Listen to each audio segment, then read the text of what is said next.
ইসরায়েলে নতুন করে শতাধিক রকেট ছুড়েছে লেবাননের সশস্ত্র সংগঠন হিজবুল্লাহ। এ নিয়ে বুধবার দেশটি লক্ষ্য করে 240টি রকেট ছুড়ল সংগঠনটি। এর আগের দিন মঙ্গলবার ইসরায়েলে ক্ষেপণাস্ত্র হামলা চালায় ইরান।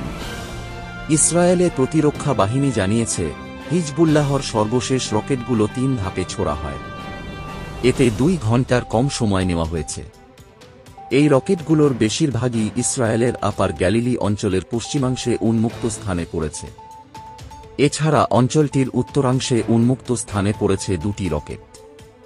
গত বছর ফিলিস্তিনের গাজায় ইসরায়েলের হামলার পর থেকে দেশটিতে প্রায়ই হামলা চালাচ্ছিল ইরান সমর্থিত গোষ্ঠী হিজবুল্লাহ। লেবাননে হামলা চালিয়ে এর পাল্টা জবাবও দিচ্ছিল ইসরায়েলও। তবে গত মাসের মাঝামাঝি সময় থেকে হামলা পরিমাণ বাড়ায় দেশটি। এতে নিহত হন হিজবুল্লাহ প্রধান হাসান নাসরুল্লাহ সহ সংগঠনটির বেশ কয়েকজন নেতা। হাসান নাসরুল্লাহ নিহত হওয়ার পর এর প্রতিশোধ নেওয়ার হুঁশিয়ারি দিয়েছিল তেহরান। এর পরপর মঙ্গলবার ইসরায়েলে প্রায় 200টি ক্ষেপণাস্ত্র ছোড়ে ইরানের সামরিক বাহিনী। এসব ক্ষেপণাস্ত্রের বেশিরভাগই ঠেকিয়ে দেওয়ার দাবি করেছে ইসরায়েল।